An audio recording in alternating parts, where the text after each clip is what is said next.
Christopher Maher. What a great conversation. What an incredibly fascinating man. Very tough childhood. His parents put his hand over the flame to actually feel the pain. There was some mental disorder. Mother had issues. The father was not around. He was living with his grandmother. He was forced to go to boarding school. Always had an issue with structure and discipline, but he volunteered to go to the Navy SEALs and served there. And shortly afterwards, found himself in a lot of pain. Could barely see, could barely hear. Although he was physically in great shape, an Adonis, as he says, his body was still suffering inside. Turned it all around. He got introduced to Western medicine. I opened up the conversation with a story that the first time he learned to say no. Very interesting story. Went over a friend's house and he brought over food. And his friend said, no, you'll hear the rest of the story. But just wildly entertaining and just fascinating and deep and motivational. He's motivated me to do a couple things. I took notes on some items that I'm going to change in my life. Great conversation with Chris. I really, really enjoyed it. Thanks for listening. Chris Maher, so nice to meet you. I'm glad for your time today. Thank you very much.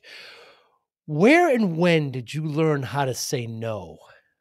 When and where did I learn how? Interesting. It's funny is I was trained as professional beach volleyball player that was on the U.S. Olympic team, and he went to school in USC, and he would always invite a bunch of us over for barbecue.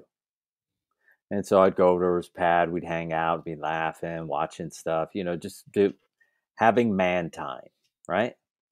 And then one time I said, you know what? I'm going to make this guy some food. He's always making food. And I brought the food to his place and I opened it up. He said, no, I don't want to eat that. And he went outside and started cooking his own food on the grill. And I thought to myself, that's the first time I'd ever seen that, because I was raised in Pennsylvania, right? In PA, you show up, you offer something, everybody samples at least a little bit of what you got. So initially I was insulted, right? I didn't say anything. I was a little butthurt, but on my ride home, by the time I left and got back home, I realized, oh, he just had no problem choosing what he wanted.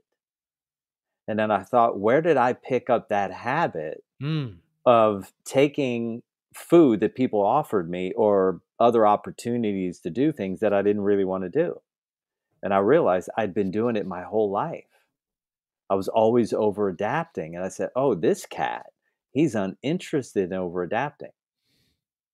And from that day on, I was like, nope. Somebody would call me up like, hey man, we're doing this thing, and say, no, man, no thanks. What do you mean, no thanks? We've been doing this every Saturday for 4 months. No, I'm uninterested. So it gave me a chance to really see, is this something I want to really be doing with my time? And I was able to get over the rejection. So everybody else should be able to do that too. And then it became a problem for people who were always used to me over adapting and over adjusting. It became a huge problem. So people didn't know what to do with me then, right? Because they were so used to me. Yes, yes, of course. Yes, yes, of course. And then they were like, I don't know what's going on with him, but there must be something wrong. Did you ever thank the volleyball player for giving you this wonderful gift? No, well, he gave me 2 gifts, really, right? The other gift he gave me, so to answer your question first, no, but right now I'm giving him props, right? So his name is Eli Fairfield. Okay. So we'll give props to Eli. What's up, Eli? Right. The other thing he taught me is I showed up to his house. We were flying to Chicago for an outdoor beach volleyball event. And he said, listen, I'm going to leave at 12, be at my house then. We'll hop in a taxi together. And so, I showed up in my own timing. I walked in. I was like, Eli. And then Luke said, his brother said, hey, Eli's gone. He left for the airport. And I thought, this mofo, didn't wait for me, right? And then I was a little bothered, got my own taxi, hopped in the taxi, got there, and I saw him, and he goes, "Look, man, I told you, I always leave 2 hours early before my flight." And I thought, wow, this guy only honors what's correct for him. Mm, And then after that, I never had any noise about someone else's timing. And then I mm, realized my orientation is a relative sense of time, and his orientation was fixed. hmm. And so if I was going to be in relationship with him, I needed to respect his fixed orientation of time. Otherwise, it was going to stress me out. Hmm. Because he said, I'm not going to be stressed by his relative sense of time because that works for him. It always works for me, but a fixed sense of time never worked for me. So then any other events we were going to, I said, hey man, I'll meet you at the airport. And I would get there and he would just be sitting there. Well, man, how long you been sitting here? I've been sitting here for about an hour and a half. It's just like, okay, that's not my vibe. Like I get to the airport like right before the flight takes off. I heard you say that, tell that story. And, I'm from the Northeast, not a little bit Connecticut area and Yeah. Italian background. And man, if we brought food over somebody's place, they were eating some of it. I mean, but I have friends that would do that, and I just understand them. And, they're not being rude. It's just the way they operate. Yeah. The Very thing about common. it is that it made me challenge the way that I was operating Mm, because he gave me at that moment permission to decide whether or not I wanted something mm, outside of my niceties mm. and my traditional behavior. I got to question that and then I got to go, oh, I can actually let that go. I no longer have to participate in the way that I was raised. I can decide whether or not something is correct or incorrect for me. And that for me was powerful. Yeah. Now, Chris, you come from I'm going to say traumatic childhood. I mean, Yeah. your hand was put on flame for you to learn. You didn't spend a lot of time with your father. You later on, your mother left. She Yeah. committed suicide. I mean, but you hated structure. As I heard you talk about, you hated being told what to do, but yet you still saw the need and you just gravitated to the seals. Yeah. Why? I think for me, because the discipline initially was imposed, Mm. right? When I volunteered for SEAL training and SEAL teams, it was Uh, voluntary huh. imposed discipline. Huh. I volunteered for that. That meant that I was in agreement. Hmm. My grandmother put me in the boarding school without my agreement, right? So that felt like punishment. Hmm. The SEAL teams, in a certain way, to me, it felt like freedom because I was at choice. Hmm. As long as I'm at choice, like if I choose to move to Alaska and live in an igloo and, freeze my rear end off, at least that's my choice. But if I was in the Russian military and I make a mistake and they ship me out to Siberia, that's not by choice, Right. right? And so I'm okay with what I choose to participate in, what I volunteer for. And so I got to learn different orientations to discipline. And that's why, like, a lot of people were tripping during the pandemic. I wasn't bothered by the imposed discipline because I had already been in imposed discipline, right? Mm. And I had already figured Hmm. out when I went to boarding. So I was there for 10 years, right? So you Wow. figure out how to play the game. And the game is, how do I maintain enough of my own sovereignty while participating without being punished, right? Hmm. So then that helped me become more clever around figuring out how to meet my own needs inside of a fixed structure.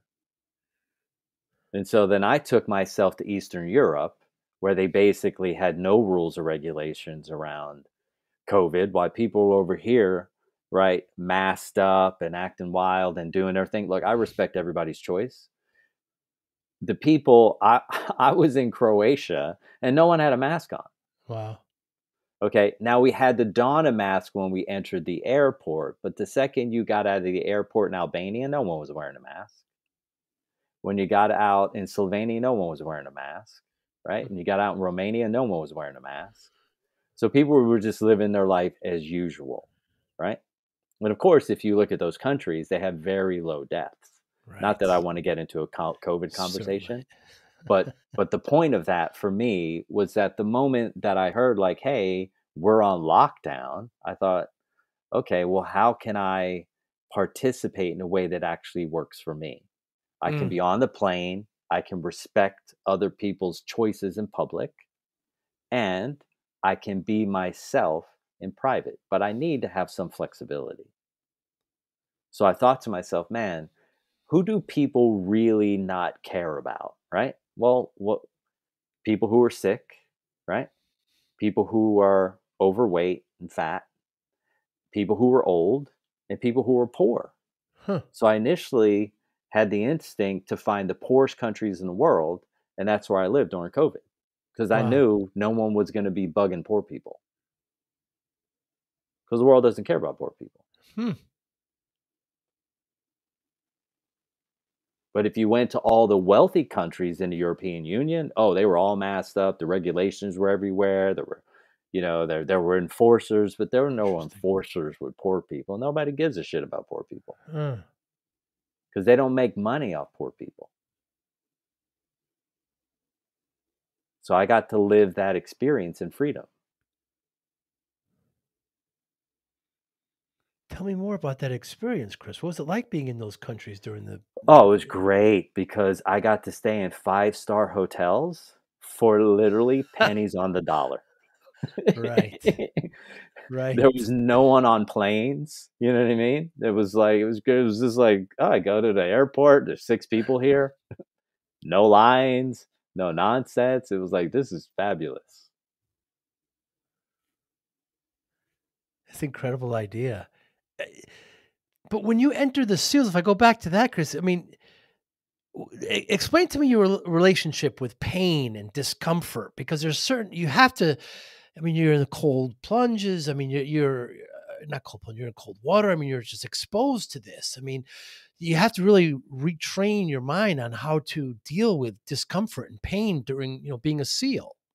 Yeah, I think for me, because I dealt with such high levels of pain and discomfort Mm, from 3.5 to 10 mm, physically, mm, that never bothered mm. me, right? So that part of SEAL training that was challenging for other people was very easy for me. Like being Wow. uncomfortable and being in pain. Like my mom was borderline and she had mental illness. Obviously, anyone who commits suicide at 29 is emotionally unwell, and she had her own sets of traumas. And so when you're around somebody like that at a very young age, you have to be hyper vigilant. Mm, You have to really be paying attention constantly. And so my mind was already very sophisticated in terms of its way of dealing and relating with people.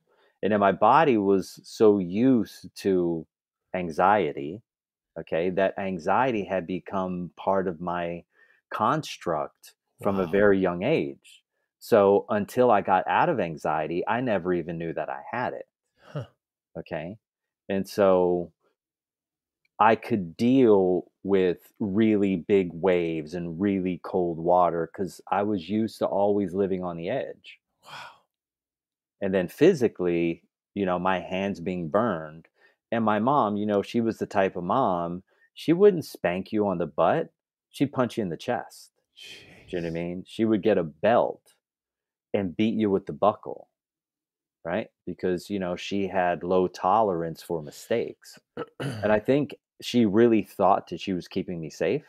Mm, And of course, I was like a Boy Scout, all right, as a child, all right, meaning never going against the grain because I think at a deep subconscious level, my body, my brain, and my nervous system had figured out really quickly how to manage relationships and to keep the spotlight off of me and to be this cohesive energy that blended with anyone and everything that was going on to maintain a certain level of balance. Hmm. That was your normal. That was my normal. And how did you get introduced to Western medicine, Stoicism, etc.?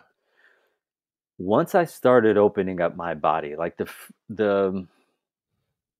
first cat that really helped me was a guy that I went through SEAL training with at the same time. He was in a Mm. different class, and then I was in the SEAL teams with at the same time. And he brought a yoga mat and a juicer over to my house once I told him I was in pain, and he started to teach me. And I became keenly aware of how toxic and stiff that I was. But before then, I thought I was healthy and flexible. Mm.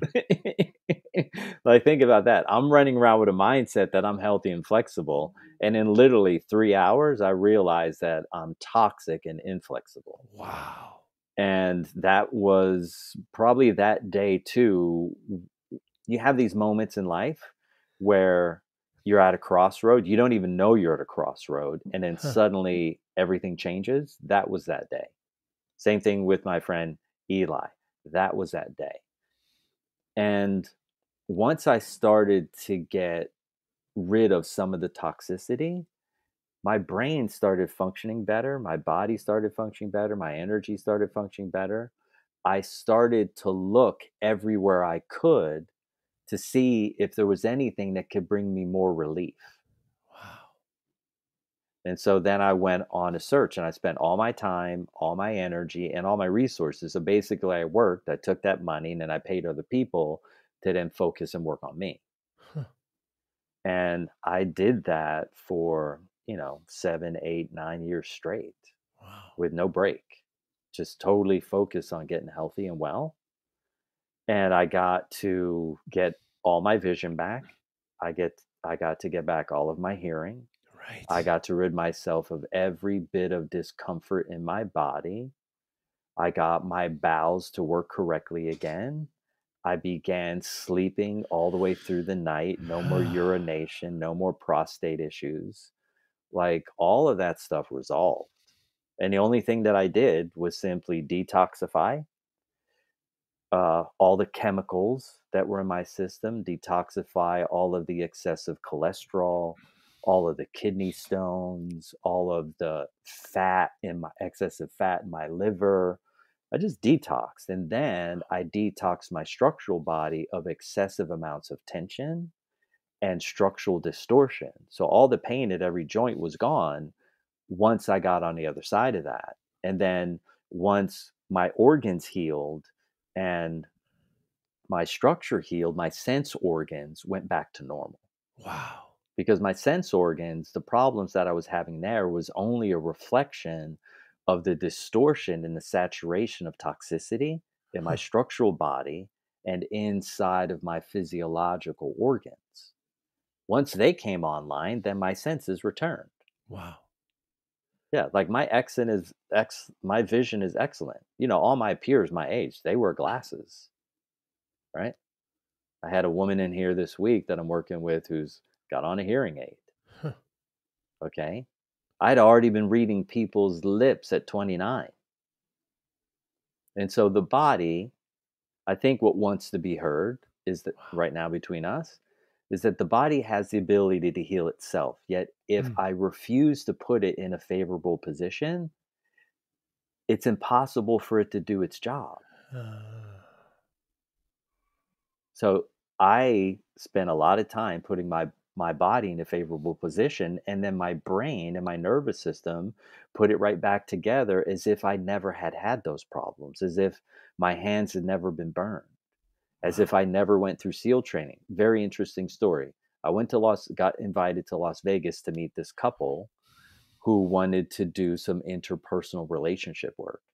And then the guy that they had been working with was this guy that went through this program called SWIC. And he was somewhere between an Asperger genius and a savant. Huh. And I walked into the room and he walked up to me. He said very lightly in my ear, he goes, "How did you do it?" And I'm thinking, I don't even know this person. What is he talking about? Like there was no context for his question. Right. And I go, how did I do what? He goes, how did you remove the Navy SEAL out of your emotions, out of your energy, out of your body, and out of your mind? Because you Huh. don't have one trace of it. And I said, look, if you want to sit down and talk, I'll tell you exactly how I did it. And so he was able to feel the second I went into the room without even knowing anything about me besides I went to SEAL training because he went through a SWIC program, which is run by the SEALs. And so he knows what SEAL team guys feel like, look like, act like, behave like, operate like. And so I was like, oh, what I did really has value. Hmm. So you can rewire everyone who's listening on this call. You can rewire everything from the ground up, and it's Mm. very simple. And it only requires a little bit of time every single day. And then once you put that time in and you start feeling good, well, then you want to feel great. And once you Mm. feel great, you want to feel excellent. And once you Mm. feel excellent, you want to feel blissful. And once you feel blissful, you want to share it with everyone you meet because you're thinking, I'm literally sitting on diamonds and I could be helping you. And so my my desperation turned into my vocation Hmm. and now is my inspiration for living. Because when this incident happened, when your friend came over and made you drink the juice and you found out, that you were inflexible from outward appearance, you seemed healthy. You weren't overweight. You were in really good shape physically from outward appearance, but it was No, just you couldn't hear anymore. Your vision was everything inside was kind of crumbling, correct? yeah, I mean, I look like Adonis. Yeah. Okay, literally 170 pounds, Right. maybe 2% body fat, Jeez. balanced muscularly, lot of energy, very charming, right? Very poetic, Mm. love people, know how to relate to others. A lot of these skills that I gained from being in boarding school. So I looked the part. I was the bronze statue, right? But Uh, underneath, I had all the issues that we talked about earlier, falling apart, living in pain. And the challenge was the big issue was I never had witnessed anyone reaching out for help to someone when they were suffering because I come from a family that keeps everything quiet. mm. Just one day you get a call and you're like, hey, you know, Uncle Dick is dead. Oh, I had no idea he was sick, Huh. right? Because, you know, my family's good at getting together and, joking around and that kind of stuff, but actually Wow. having any deep, meaningful conversations that are transparent, honest, and vulnerable around your own set of inner deficiencies, insecurities, limiting beliefs, and fears, I never witnessed that. Hmm. And so because I never witnessed it, it was never part of my process. So I never even knew. And until I was like in devastating discomfort, I was like, I think I should call my buddy Jeff. And I called him, and he's a SEAL team guy. So he was going to help one of his brothers. So he was over there lickety split. He came Hmm. over and he helped me. But I had already been suffering long before that.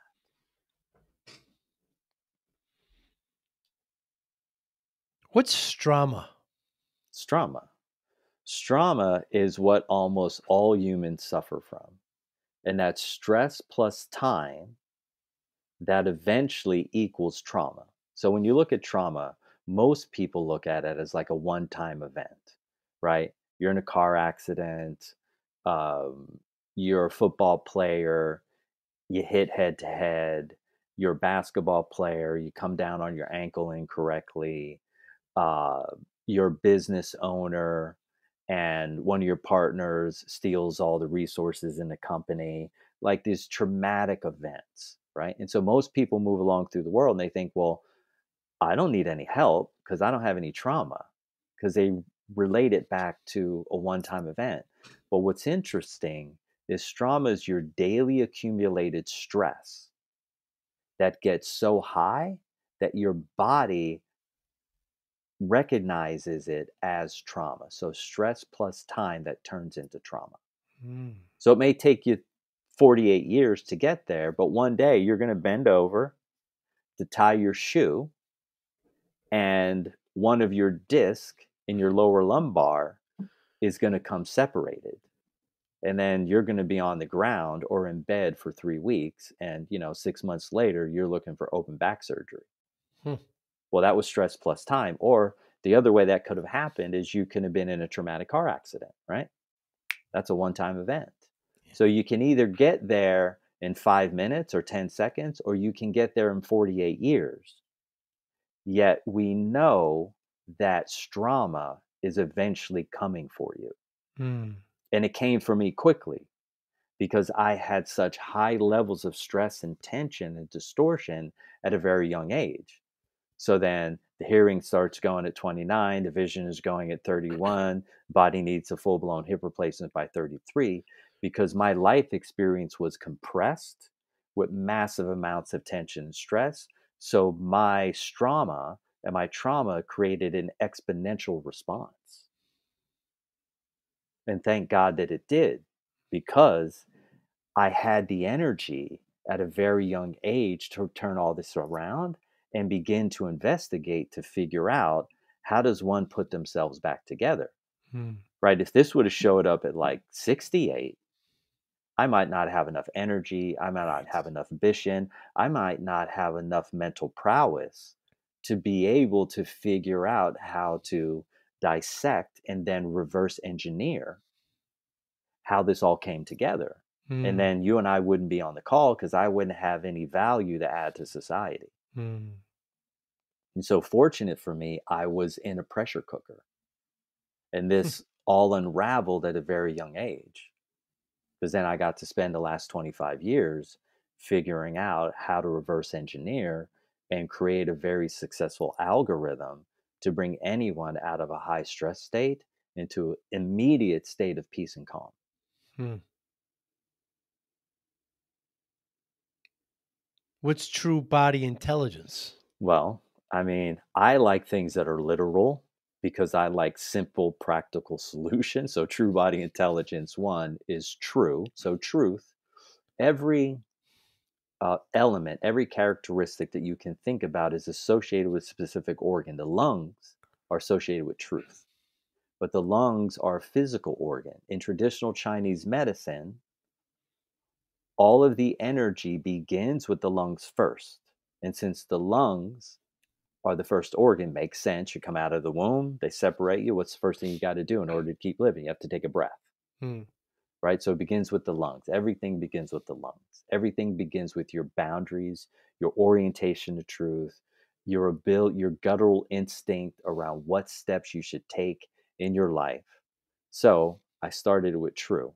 Now we know that the lungs begin in the body. So other people, they're going to want to get into talk therapy. They're going to want to have a counselor or psychologist or psychiatrist who's then going to direct them towards medication and have medical chemical intervention to establish some state of balance.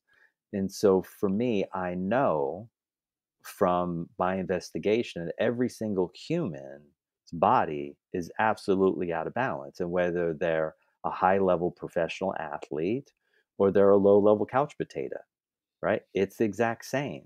So Wow. if we go in the body and we establish balance in the body, because we know your brain is in your body, your emotions, they emanate from in your body, your energy emanates from in your body. So if the spirit, if the emotions and if the thoughts emanate from out of the body and they live in the body, well, wouldn't it make good sense that the body's the key? Right. And if we know the body holds imprints of stress, and we know it holds physical tension, and that physical tension causes structural distortion, then we know 100% we have to go into the body to resume balance. Because through the body, I can access my mind. Through my body, I can access my emotions. Through my body, I can access my energy without looking for outward intervention. And so, true body intelligence allows you to increase the function in every single organ to remove excessive amounts of stress, tension, and distortion held in your structural body that causes you to have access to elevated levels of intelligence. So, true Mm. body intelligence is here to increase your intelligence. Why do we want to do that? Because some of your friends, some of your family members, they're highly emotionally intelligent, but physically intelligent, no. Some of your friends analytically are wizards, right? They're geniuses, but physically, emotionally intelligent, they're out to lunch. And some of your friends, they're spiritually intelligent. What does that mean? They have a good sense of what's right and what's wrong. They have the ability to honor their values, their ethics, their morals, their principles. They're integrous, right? So everyone that's born is born into one world where they have a lot of access to that form of intelligence, but the rest of the worlds, okay, they're subpar. And so true body intelligence is here to raise your intelligence in every single world, to make you physically, mentally, emotionally, spiritually intelligent, which makes you environmentally intelligent and shows you how to relate to the moment in a way that produces the best result, a win-win for everyone in that dynamic. And so when I look at the world around me and I look at the body of work that's been created and synthesized together, I want to make sure that what we call it represents what it really is, meaning what is the end result of what we're doing? The end result is, yeah, your pain gets diminished, but what's the end result? You become more physically intelligent. Hmm. Your emotional pain gets reduced, but what do you become? More emotionally intelligent. Your energetic issues, your exhaustion gets resolved, but what do you become? More energetically intelligent.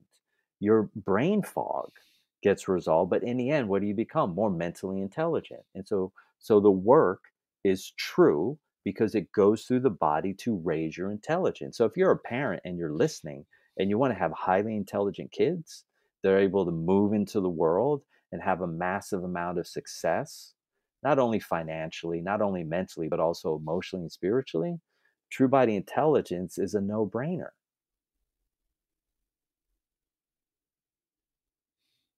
Now, why create, these methods and these vehicles, Chris? Why not just get what you've done, keep it to yourself, live a healthy life, and do other things? Why try to help others with this? Because when I go through my news feed, right, I get reminded every day of the levels of distortion and the lack of intelligence that's happening.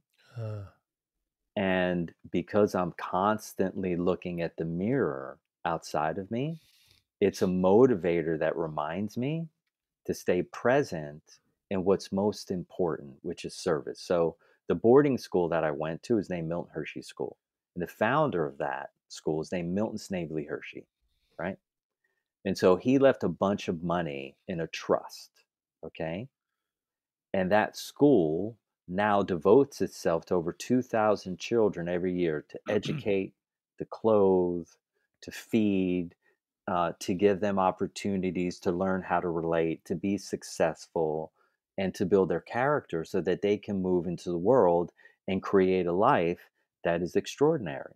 huh. And so, because he was my mentor for 10 years, his story was told over and over and over again every year while we were sitting in assembly. And so I remember asking myself, what could I do that would be as valuable as what Milton Hershey did with his life? And so I was always looking, I was always searching inside. And I had this teacher who was a religious studies teacher, Mr. Cook. And he asked a question when I was in ninth grade or 10th grade. And the question was, what does this statement mean? And the statement he wrote on the board was, the sins of your forefathers shall be revisited for 47 generations. Wow. And I remember that day. I remember that moment. Okay. I remember where I was sitting in class. Wow. What I didn't know is that on that day, God gave me my task. Hmm. Because the only question I ever remember from my 10 years in boarding school is that question. Wow. And so what I have figured out, I know more about that question than any other human on the planet. Hmm. And it's wonderful that I have the information, but the key here is that I have the solution that actually resolves that question so that any woman, man, or child can move through the world and they no longer have to be loyal to the inner deficiencies, the insecurities, the limiting beliefs, and the fears of their ancestors. Wow. And they can be a sovereign human and making choices from their own unique orientation and a unique light that God gave them without fear or worry that they will be rejected, punished, humiliated, or harmed in any way, shape, or form. And so when you have a tool like that, for me to put it in a closet, there's a woman that was one of my friends. It was his mom. Her name was Wendy Reed. And she used to pull these things out of the Bible and hand them to me. And one of the things she always handed me was this statement about never put a lamp in a closet because it has no value. Huh. And I remember she gave that to me, and she gave me a bunch, right? But the only one I ever remember was that one, right? Because that was the one that was meant to be baked into my system so that when I grew in my consciousness and my awareness, and I had tools that could add added value to my family, to my friends, to my community, to my nation, to my globe, that I had the reminder already embedded inside of me to never sit on my hands, to develop everything, make sure that it works correctly, make sure that it's verifiable and it's repeatable by anyone. So that's actually science. Because other people do woo woo. That's fine. I can do woo woo as good or better than anybody on the planet. But what I care about is science, right? I Hmm. care that things are repeatable and they're verifiable, because that adds credence, it adds science to the work. And now I can deal with predictable, I can produce predictable outcomes Hmm. because I know the science operates the same way every single time. Right. Like if I take an egg, I put it in a pot with some hot water and I turn on the stove, I know I'm going to be able to boil that egg. Okay. There's no lab I can go to in the world where I turn on a stove, I put an egg in boiling hot water, and the egg doesn't boil. And so for me, before I was going to bring something into the world, I needed one to be an embodiment of it, meaning I had to do it to myself for thousands of hours. And then I had to be able to impart this work on other people to investigate what was the impact on them at a physical, at a mental, at emotional, at a spiritual level. And at the end of the day, it always produces the same result. And so then I knew, okay, now I can bring this into the world. Let me begin to start to speak about this. So the way that I go about my life is I make commitments. So I've committed to 3 to 5 years to podcasts every single week, every single month, because when humanity has been doing something in a specific way, people like to lean on their history when they're stressed, right? Hmm. So if your dad's a drinker, when he's stressed, he's going to lean on alcohol. If your mom's a smoker, when she's stressed, she's going to lean on cigarettes. Hmm. If your brother, when he's a coffee drinker, when he's stressed, he's going to lean on coffee. Like people lean on their history. Other people, they lean on exercise. Other people, they lean on work, right? So people are always going to lean on their history because they're going to lean on what's familiar to them. Well, what do I want to offer? I'm offering something that's unfamiliar. And when you're offering something that's unfamiliar, you have to be dedicated, devoted, and completely engrossed in what you're doing, because you have to penetrate into a culture and build new neural pathways, which Hmm. means you have to take and build a new belief system. Because once you have a neural pathway that has been accessed 36, 38, 48, 50, 72 times over and over and over and over again, that thought that you're having becomes a belief. And now that belief has value. Because if you can then, and there's a great book out there called The Biology of Belief. And now once you recognize your brain to function the way that you want to, the neurons, meaning the pathways that were built that were causing you to access self-defeating behavior, they shrink away and they Huh. disappear. It's called metacognition. It just means simply recognizing your brain. So I have to penetrate into culture and say again and again and again and again and again and again. And I can't wait till I'm standing in line at the grocery and I hear someone say, man, I got to deal with my strama. And I'm waiting for that day. Because on that day, then I know I will have successfully penetrated the culture and added great value. Because once humans understand that my daily accumulated stress, if it's ignored day after day, week after week, month after month, year after year, it will eventually create a high state of dis-ease. And that high state of dis-ease will be experienced either as migraine headaches, any kind of joint pain, low back, neck, hip, a reduction in vision, a reduction in hearing, a reduction in smell, uh, poor sleep habits, a very complex relationship with food, excessive weight gain. Now, once they start relating that to their daily accumulated stress, now they can go, how do I lower my daily accumulated stress load? Hmm. And they'll go, isn't there this guy that had, well, I was listening to this podcast with these two guys and he talked about this, and they look it up and they go, oh, I can access this information out. Now I can take heartfelt action to my own benefit. Well, without the information, no one can take heartfelt action to their own benefit. And as a parent, as a brother, as as a son, as a member in your community, as a podcaster, right? Yeah.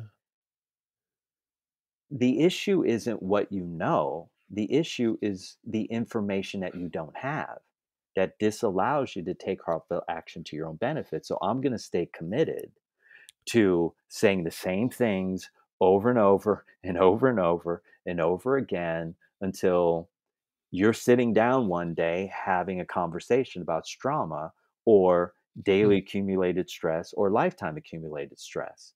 Now we can begin to understand the most important element of this: stress ignorance, Stress stress ignorance. management, and stress resolution. Okay. When I was in the SEAL teams, I was stress ignorant. Huh. When I was in college as an athlete, I was stress ignorant. And until I had pain and until I got resolution, I didn't even start to consider the idea of stress management. You know, well, how do you manage your stress in the SEAL teams? Well, we do a lot of drinking, right? Do a lot of drinking. Like you get off work and you're just straight to the bar, right? You're just pounding them. Okay. How did I deal with my stress as an athlete? I just did more exercise, right? And so at different points in my life, I utilize negative stress management tools. What's a negative stress management tool? Anything that actually numbs you out from the stress that you're having, right? Ah, alcohol, Nicotine, nicotine, caffeine, caffeine. Yeah. marijuana, pharmaceutical drugs, recreational drugs, food colorings, preservatives, excessive exercise, dishonesty. We can go down the list, right? Those are all negative stress management tools. But guess what? We're finally in the world where there's people like you who are willing to put people like me on their show and go, hey, why don't you share with me some of your positive stress management tools Yeah. so that I can get these out to my audience so that they can take heartfelt action to their own benefit? Well, what's a positive stress management tool? Exercise. Hmm. What's a positive stress management tool? Talk therapy.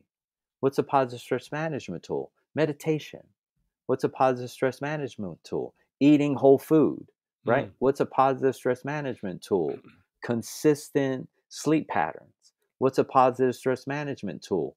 Being engaged in anything that you're passionate about for 15, 20 to 30 minutes a day. What's Mm, another positive stress management tool? Walking, mm. okay?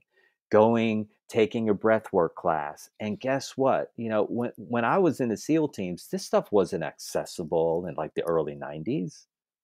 No one was talking about any of this. Like we were all Right. stress ignorant. All we knew is there was negative stress and there was positive stress. But we never knew that too much of a positive stress became a negative stress, Hmm. right?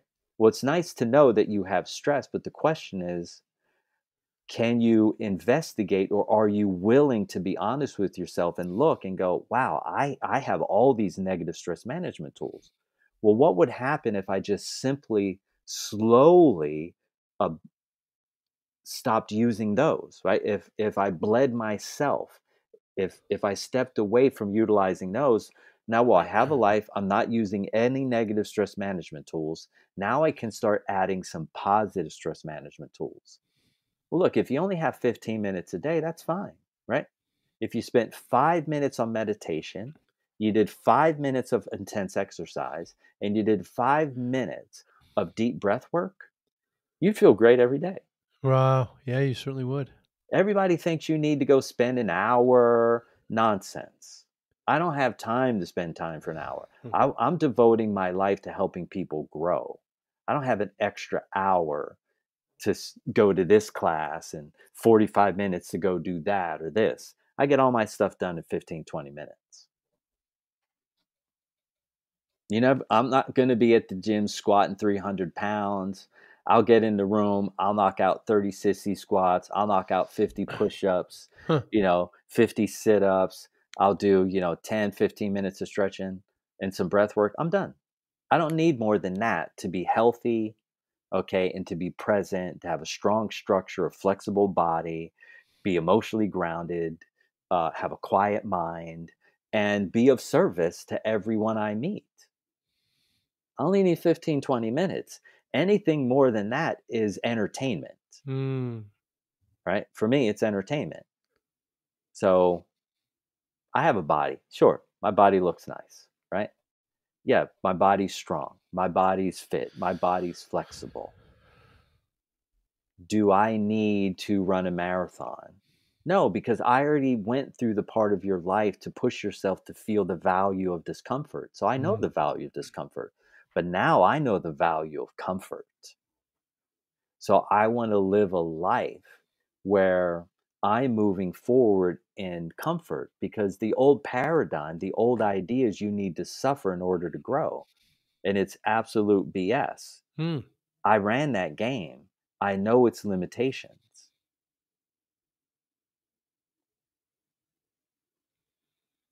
I heard somebody asked you, what advice would you give them? And your answer, I'm still ruminating about it, but was to take a bath, light a candle, and repeat I am statements 36 times. Yeah. Yeah. That's a healing bath. The question is why, right? Yeah. Why would I want someone to do that? Yes. Well, most humans, one, they need to sweat, okay? They need to open their pores. Mm. So the lungs, in the way that they think about it in traditional medicine and Chinese medicine, is that the lungs control your pores. So when the pores are open, you have an opportunity to let something out of your body, right? Which is excessive negative energy. Okay. Now, the key is the water represents the ocean, the candle represents the sun. Huh. Okay. So now that tiny little flame that you have on that candle is the tiniest, smallest representation that we could have at the sun, but it's the same frequency. Okay. So the two main energies that allow all things to live on this planet is water and sunlight. Okay. If you get no water and you get no sunlight, you're going to be dead. Okay. Your favorite plant is going to die. All right. Every animal is going to die. Anything that's alive. So, what does the body need most? It needs water and it needs sunlight. And so, when I'm looking at this candle and I'm saying I am statements, so the I and the M represent divine masculine and divine feminine. So I'm Mm. looking at that candle. I'm immersed in this body of hot water, and it's 1 degree hotter than you like. Okay. Hmm. Only 1 degree hotter than you like. So it's uncomfortable when you first get in. Okay. So that starts to diffuse sweating quickly. Now I'm using that I am statement to build what's called presence. And what that means is violet light. So the full spectrum of light. So in the beginning, God said, let there be light. But there was something out that they left that was very essential. In the beginning,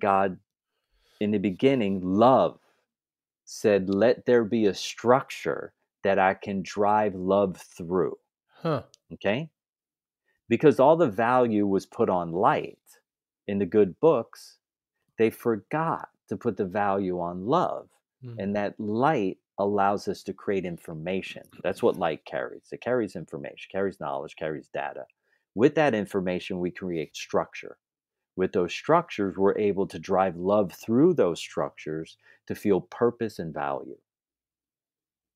So, if I want to increase the amount of light running through my system, I have to be able to put myself in the right medium. The correct medium is to put myself in hot water with a flame that's warming me up. Why do we want warmth? Because warmth is the element of love. Okay. So now I got all this warmth running through my system. I'm making these I am statements, but what am I actually saying? I'm saying, I am divine light. I am divine love. I am divine power. I am divine truth, because every organ in everyone's body has its own innate intelligence. And so I give one statement for every single organ. Huh. So I'm building the collective energy and light that's in every organ to create this powerful field of violet light. And violet light is the only form of light that's duplicatable. So now I can duplicate more love, more light, more power, more truth, more presence, more intimacy. And as I'm accessing that for 15 minutes once a week, I'm building up my presence. See, people talk about light, they talk about love, they talk about the mind, they talk about the body, talk about spirit. They never speak of presence. Hmm. See, presence is the accumulation and the magnification of all of the full spectrum of light and intelligence that's inherent inside of every single cell in your human body. And so when I raise my light, I raise my presence. The more dynamic I make myself, the more impactful I become, the more intelligence I access, the more love I project. Hmm. Because it says in the Bible, it says, don't eat from the tree of knowledge. And the question is, why was that important? The reason why that was important is because God wanted humanity to understand that information can never be more important than love. Hmm. Information can never be more important than Than love. love. Yes, I created a full spectrum of light, and you as a reflective spectrum of light, so that you could feel the presence of love and you would know why I created you. And so when a human body's stressed and it's tense and it's toxic and it's distorted, what gets unencumbered? I mean, what gets encumbered, right? What gets blocked is the flow of love through your body. And when you're lacking the flow of love through your body, you value light more than you value love. Wow. In the beginning, all there ever was love. In the end, love is all that matters. Hmm. So that means that every single thing that sits in between is an opportunity to get us to access, feel, then express and share that love that we went after, that we sought after. So now we're an effective, um, powerful, impactful member of our family, of our community, of our culture, of our nation, and our globe. But Hmm. it always begins and goes back to the individual.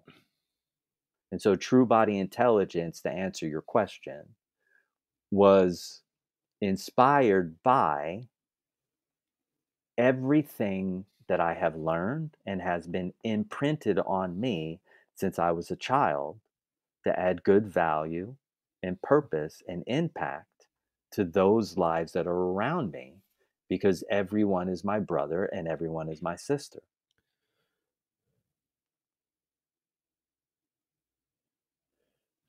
Chris, are you more art than science? You've produced music. Yes. You you're multi-author, right? Yes. Yeah. You do all of this other work. I mean, your approach seems to me to be more scientific than artful, but then when I hear you produce music, I see this whole artistic side as well. Yes.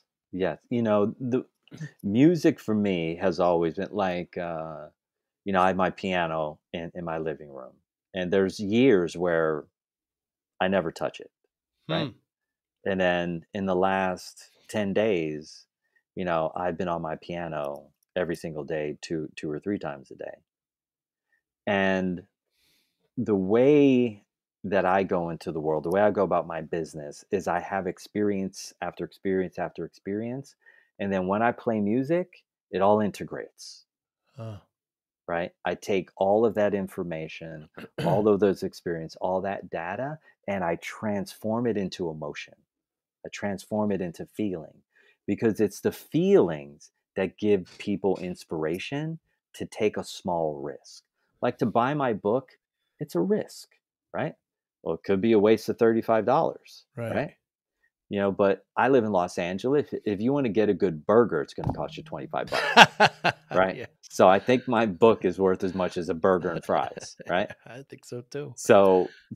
But to get people to take a risk, they got to be able to feel something from you, right? Something that is either aspirational or inspirational, educational, but without the feeling. Like people like information, but information without passion is very difficult to motivate people to take a risk to feel their own inherent discomfort and pain Hmm. in order to be free of those inner deficiencies and those insecurities that give them anxiety, that give them access to anger, that give them access to overwhelming states of fear and self-righteousness. So I play the music to get into the feeling of transforming all of that data and information into something that I feel is more valuable. And people ask me all the time, what's the thing that you give to people that you consider the most value? And I say it's the way that I'm being when I'm with them. Hmm. It isn't what I do. Like what I do, of course, that has value. It helps them meet their goal. But it's the way that I'm being when I'm with them. And that way of being comes through my feelings. Hmm.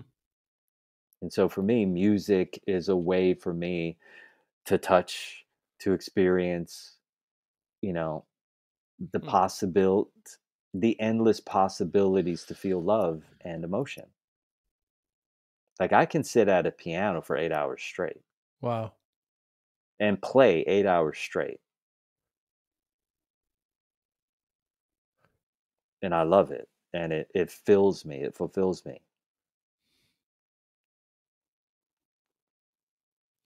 So, Chris, I started my business in the 90s and I was working way too hard and 14, 16-hour days and not paying attention to myself physicalness at all. I was lacking in exercise. I was, eating junk food and pizza and soda, etc.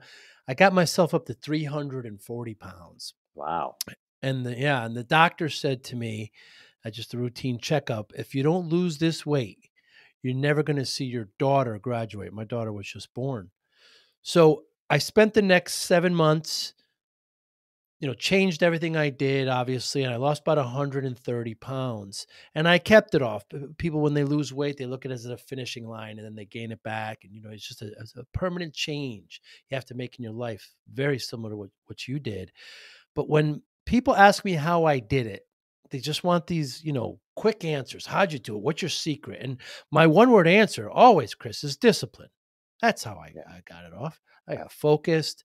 I created routines, willpower, and I lost the weight and I keep it off. I wonder how discipline plays a role in your life, even as a youth to the Navy SEALs to where you are now. I think the most important aspect of my life is discipline. Really? Because for me, um, people would say the things that I do are extreme.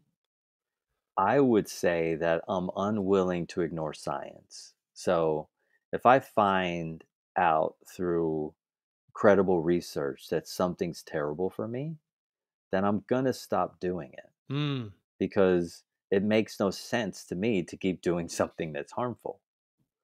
And so I sift through my life constantly, but the greatest way that I express my discipline is through I'm always investigating new ways, right? I'm Huh. always inviting other people in to help me. Where before, my discipline when I first got started was all about what I was doing for myself, right? Now I've moved into a receptive position and my discipline is about every week inviting, I do like 7 or 8 sessions a week where I have people working on me, Wow. right? They're investing their energy, they're investing their love, their light, their passion into helping me become a better person because I know that I can get a lot done on my own, but then there is a ceiling of what I can do for myself. And so, in terms of me being receptive to allowing others to help me, that's where I have the greatest amount of discipline. That's where my Mm. discipline is shifted. Before, my greatest amount of discipline was in me helping myself. I took that as far as I can take it. And then that in of itself becomes its own issue, right? Because then I become too self reliant and too hyper independent. Mm. And then all the answers need to come from me rather than coming from a collective. Hmm. And so I want to benefit from other people's mastery. And so that's where my discipline is today. And discipline for me is a measure of consistency, right? Mm. Because I helped myself so much, I built a lot of inner self esteem. And then I helped others so much, and I built an intense amount of esteem at helping other people. Now I'm building the kind of esteem that you only get from allowing others to help you.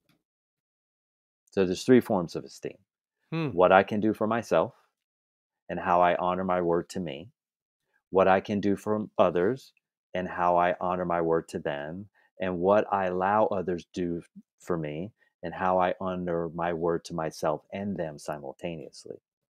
And so people look at esteem and they only look at it from one direction. And if I only build from one direction, I do reach a point where now my perspective and my action has become a limitation. And so my discipline now is on building esteem around being receptive, Huh. which is a feminine form of esteem. All the masculine forms of esteem, I'm really, really good at those. I'm equipped. I'm a man, right? Right. Whenever you go to, and you may have seen this, you go to like a workshop or a retreat, but the majority of the people that are there are women, Right. right? And because the majority of them are women, it lets you know that, oh, women are more receptive to receiving, men are more receptive to giving. Mm. Okay. So, how do I develop myself as a balanced human without building inner self esteem from helping myself, outer self esteem from helping others, and the feminine version of inner esteem allowing others to help me? And so that's my focus for the next few years. And then Mm. my discipline will change into something else because once I've integrated enough of that, then the next step will appear and then I'll put that into place. But my discipline is towards serving myself and serving others equally. Before I was lopsided. I was either serving myself and serving no one else, or was serving everyone else and not serving myself. And now it's serving myself and others equally. And I think that is going to be the pathway for me for quite a while. Mm. You got to love yourself. Like discipline is great to have that, yet discipline is inspired from loving something. Like you loved your daughter. So you said, Yeah. hey, you really heard the doc's message. You say, hey, I Yeah. really love my kid. You were unable to do it for yourself. Right. Okay. So you needed some external inspiration. Mm. Perfect. Who cares? Doesn't matter where the inspiration comes from. Right. What matters is that you take heartfelt action. Well, if you don't have anyone that you care enough about to help yourself, and you don't care about yourself enough, well, the most important thing that you have to focus on is building self love. Mm. Because without self love, love of self, it's impossible for you to build enough esteem to allow anyone to help you or to allow you to even help yourself. So I feel like discipline is the second step, and self love, or the love of self. See, your child is yourself. And what I mean by that is half the cells in your child are yours. Yeah. So when you're loving her, you're loving you too, right? So you have to have some version of self love in order to be willing to be disciplined enough to show up. And what does that mean? It means simply taking heartfelt action to your own benefit. And so I love myself, Mm. right? Like I had to learn to love myself. My mom, she was struggling and she left the planet when she was 29. So Mm. I had to figure out how to love myself. And so that love that I have for me is what I give to others. And now they learn how to love themselves too. And so true body intelligence, if we went deeper, is really about learning to love yourself and sharing that love that's in your form that you figured out with those in your community, with Mm. those who are in your family, with those who you have friendships with. And so in the beginning, there was only love. In the end, love is all that matters. But it's impossible to access discipline without some version of catalyst being love. Mm.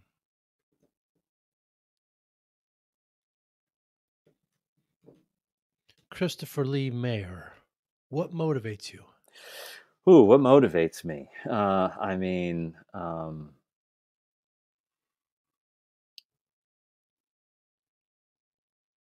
How much I care about myself,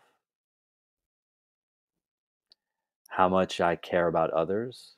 I'm very universal. I think growing up and going to a boarding school that's multiracial, right? Kids are coming from all over the country, plus different countries. You become more universal. And so, what Hmm. motivates me now is different from what motivated me and inspired me before. What motivates me now is becoming the greatest version of love that I can. And so, love is where it's at for Hmm. me. So, given that, how do you measure success? Oh, I measure success with how happy and joyful I feel during and at the beginning, in the middle, and the end of my day. Hmm. And every one of those days is like, if joy and happiness and appreciation and inner peace and all those things are like tens, I'm usually operating in that 9.8, 9.9 area every day. So it's only when I compete with God that I drop out of that state. Hmm. And it's easy to do. Like, when you're smart and you're intelligent, a lot of times I know I've gotten into the idea that I think I know best. And then, reality delivers a different result. And then I'm living in my fantasy. And when I compete with God, I always end up separated and bothered. And so I do my best to remove myself from competing with reality. Hmm. And I do my best to stay out of living in fantasy, because fantasy is really the killer. Fantasy is what allows you to keep up your addiction to the daily acceptable drugs. And so, um, yeah, staying in reality as best I can. And look, I get whacked, right? And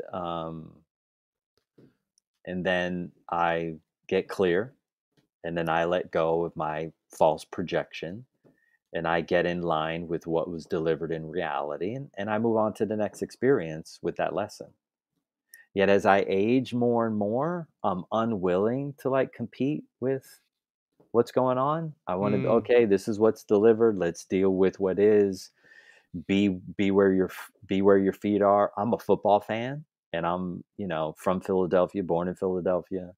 Even though I was raised in the coal regions in Hershey, Pennsylvania, I was in Philly my first 4 years. So I'm a diehard Eagles fan. Yes, you are. And the only Super Bowl the Eagles ever won was quarterbacked by a guy named Nick Foles. Yeah. And I read the interviews of all the other players, and Nick always had this statement when he got into the huddle. He'd say, "Be where your feet are." Huh. And I thought, how philosophical, but how poetic, right? Be where your feet are, which means stay right here. This play, this moment, these next 4.5 seconds, we got this play. Be Huh. here right now. Don't worry about the third quarter. Don't worry about the fourth quarter. We're down by 21 points. Who cares? Be present right now. And that's what I do every day. And the true body intelligence is the best at getting people present and in the now, mostly every minute of their day. And when you're there, you can see the beauty in everything. Even things that used to look like, that seems suspicious, suddenly make sense. Because when you're clear and you're present, you're emotionally grounded and your mind is silent, you can see your way through the most difficult things with ease and grace. Otherwise, it's like running your head into a wall and you end up right back where you were before. And so, if you want to be happy, you want to be joyful, you want to be present, you want to be at peace, you want to be you want to be resourced financially, you want to have an impact emotionally, you've got to be present. Hmm. And love is the most present centered emotion that you can ever access because love is what's delivered in the moment. Like when you're buying your wife flowers for Valentine's Day, right? You got to be present and in the moment of like, what's going on today? I know something's happening. Oh, that's right. It's my brother's birthday today.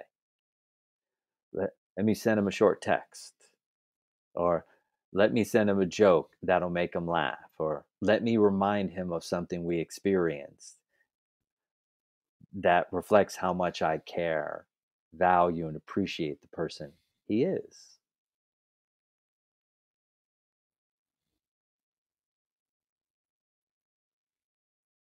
Chris, I'm so excited when we set this up. I've been following you for a while. I love what you do. I love your motivation. I love it. It's the trait of a remarkable person. I kind of alluded to it earlier, where you know you get something, you turn your life around, and you just go living it. But you just share it with others, and it shows up in what you do, in your passion, and in your work. It's wonderful, and I thank you for it. Anybody listening, how can they get in touch with you? Well, the first thing to do really is, well, obviously, if you're older, you're less interested in things like Instagram and TikTok, but you just punch my name in to word search Christopher Lee Maher. And, there's going to be podcasts, there's going to be short reels on Instagram, there's going to be even shorter reels on Instatalk, depending on how you take in information. I've I have the entire assortment, right? If you're a deep diver, we got deep dive stuff that you get into. But you can go to my website, truebodyintelligence.com. As soon as you get there, my book is going to be right in your face, right? I'm going to have my little hustle to try to get you to buy the book, right? Hopefully by the end you go, okay, I'm going to take a little bit of a risk. What can I lose for $35?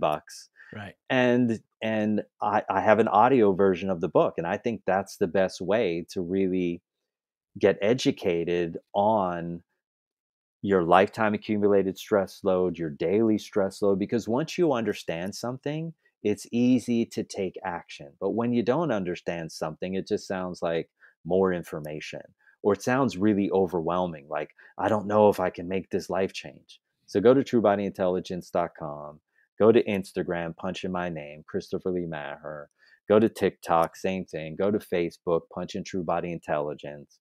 Like, I have lots of information out there. YouTube. Yes, YouTube. And, I was reluctant for a long time to get involved in these things. Okay. Huh. I'm old school. I'm going to be 60 soon. So I'm like, the computer, I want to meet with people in person. But this is the way the world is. So I have to put down my axe Yeah. and go, this is how things go. Yep. And now I'm excited Right. to, podcast and make reels and make movies and make music and, get this information out to the world. So if you care enough about yourself, or you really care about your children, or you have a family member that's suffering, do them a favor and get educated on stress and the effects of it and how to create stress resolution, so you can at least be of service to them, even if you're unwilling to be of service to yourself. Right. Well said. Well said, Chris. Next time I'm in the Los Angeles area, look you up. We'll get a cup of tea. I love that. You just come over to my place. I Be live right on fantastic. the ocean front. So we can Very take nice. advantage of the waves crashing and have a good deep connection. Yeah, sounds great. I'll see you soon. You be well. Okay. Thank you for doing what you do, man. We need more people like you in the world. Thank you for listening and or viewing Joey Pinz Discipline Conversations. Please share this episode with one or two of your friends who you think may benefit from the episode. Our website, www.joeypins.com. There you'll find lots of resources and you could join our mailing list. Please follow us on all our social media, Instagram, Twitter, and Facebook. Podcast information, the video version of our podcast is on YouTube. Please subscribe. Audio is on all major podcasting platforms. Please follow them. And if you like it, please consider giving 5-star rating. Would really appreciate that. Thank you again for listening or watching Joey Pinz Discipline Conversations.